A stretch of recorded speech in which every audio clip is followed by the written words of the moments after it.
কাতলা মাছের মাথা বোনা করলাম, তারপর দেশি মুরগি রান্না করলাম, একটা সিম ভর্তা করলাম। এই যে কী সিম আমি না নাম জানি না।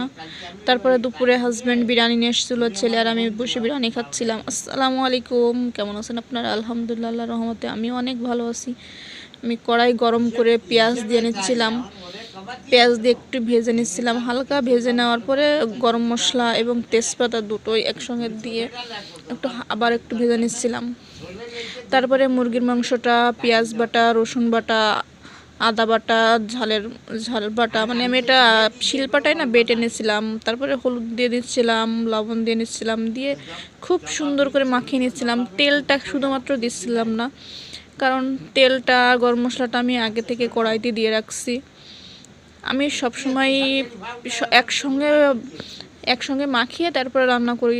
পেঁয়াজটাও একসঙ্গে মাখিয়ে, তেলটাও একসঙ্গে মাখিয়ে আমি অনেকক্ষণ রেস্টে রেখে তারপরে আমি রান্না করি। আজকে অনেককে আমি দেখেছি যে পেঁয়াজটা ভেজে তারপরে রান্না করে, তো আজকে চিন্তা করলাম যে পেঁয়াজটা ভেজে গরম মশলাটাও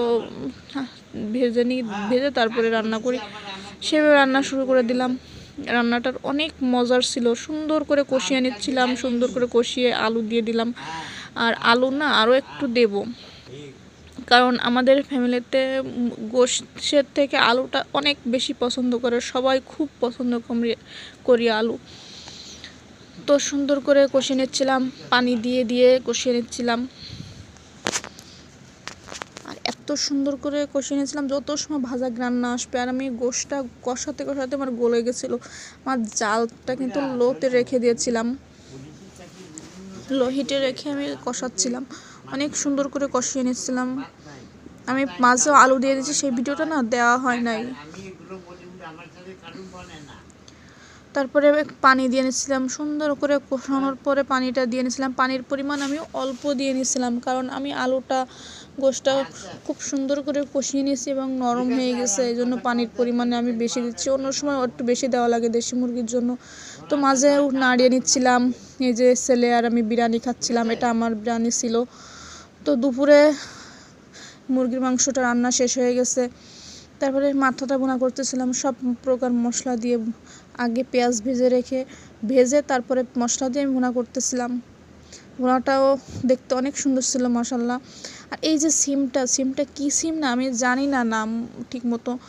তো আমি প্রথমবার রান্না করতেছিলাম, আর আগে আমি না রান্না কখনো করিনি এবং খাওয়া আমার সেভাবে হয় নাই।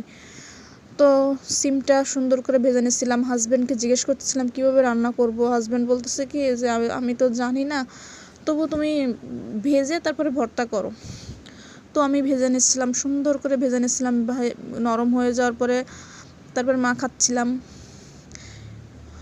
ঝালটাও আমি ভেজে নিয়েছিলাম। আর ওই সিমটা আমি পাটায় বেটে নিয়ে এসেছিলাম। আল্লাহ হাফেজ, সবাই ভালো থাকবেন, সুস্থ থাকবেন।